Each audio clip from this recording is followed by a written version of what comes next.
Governments are increasingly requiring raw transactional data to stream into their systems the moment business occurs. This transition from periodic reporting to continuous transaction controls means that tax compliance is now a live operational mandate. Large organizations are aware of this shift. They have allocated significant budgets and tasked IT teams with implementation. Yet, despite these resources, many enterprises are currently building systems that will ultimately fail to meet these requirements. These failures stem from a specific strategic error, treating a massive structural change in data movement as if it were a traditional legal compliance project. While often viewed as a regulatory challenge, success actually depends on the underlying data architecture and operating model. Approaching this shift through a narrow legal lens results in infrastructure that cannot support the speed of real-time validation. Misdiagnosing the problem leads to the construction of fragmented IT workarounds. These temporary fixes put daily business continuity at risk the moment a government system rejects a live transaction. Treating real-time reporting as a checklist rather than a core data pipeline rebuild ensures that your current enterprise architecture will buckle under the new requirements. In the legacy model, tax operations occupied a position at the very end of the business process. A transaction occurred, data was collected and reconciled, and eventually a report was generated for the tax authority. This downstream position provided a significant operational buffer. This time allowed for manual adjustments, the correction of errors, and human intervention before any data reached the government. In a real-time environment, the tax authority validates data at the moment of the transaction. The government system moves to the center of your workflow, acting as an active participant in the financial flow. Because validation is instantaneous, incorrect data now leads to an immediate outcome. The government system rejects the transaction itself. These rejections cause immediate gridlock. Invoices fail at the source, preventing goods from shipping and delaying revenue. This operational failure ripples through the supply chain and directly impacts the customer. Tax functions as a hard gatekeeper on the critical path of daily business operations.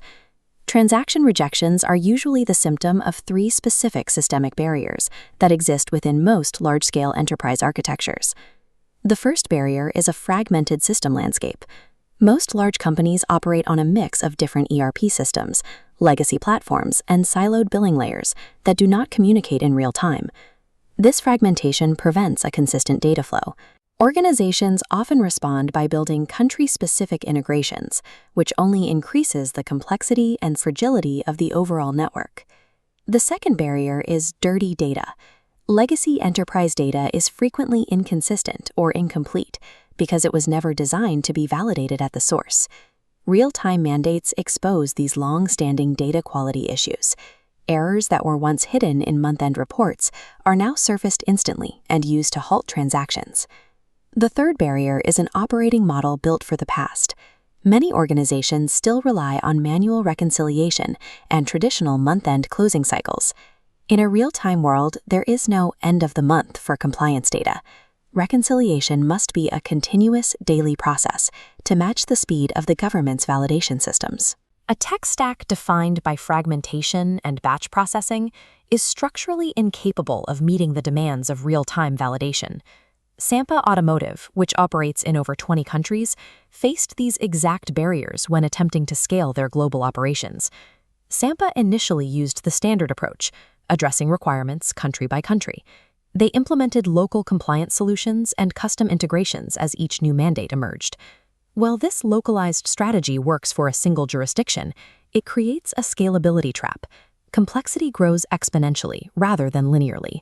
Every new country adds unique formats, validation rules, and integration points. This creates a network topology that is too fragile to maintain. Managing dozens of disconnected local vendors and custom integrations results in an IT architecture that is both prohibitively expensive and operationally unmanageable. Solving global mandates with localized fixes does not achieve compliance. It simply accumulates technical debt until the entire system fails. To avoid this, Sampa shifted their strategy. They moved away from localized compliance and began treating tax as a core piece of enterprise infrastructure.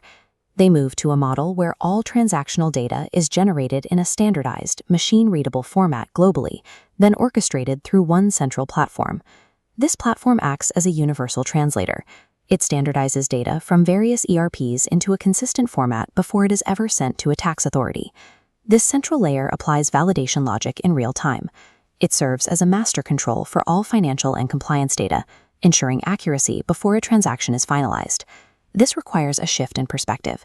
Architects must stop asking where they need to comply and start asking how to operate in a compliant way everywhere by design. Centralizing data orchestration converts tax compliance from a series of reactive local scrambles into a single, scalable digital infrastructure. Surviving a compliance mandate is only the baseline. A centralized data layer also provides a consistent, global repository for all financial and tax data. Because the data is continuously validated for the government, it is also ready for internal use. This enables automated reconciliation and real-time visibility into the global record-to-report process. CFOs gain immediate, predictive control over current and future transaction flows, rather than waiting weeks to review what happened in the previous month. When every transaction is standardized and validated at the source, the data becomes fuel for a new layer of automation, the Internet of Agents. This marks a move from chain of thought, where systems analyze data, to chain of action, where systems execute business logic based on that data. Because the data is already verified as accurate for tax authorities, autonomous software agents can trust it to trigger payments, to manage inventory, or adjust cash flows across systems without human oversight. As compliance is embedded directly into the transaction, human roles shift toward high-level strategy and the management of complex exceptions, rather than manual data entry. Organizations that build this infrastructure will do more than just meet regulations. They will secure a level of real-time operational control that reduces audit risk and optimizes global cash flow simultaneously.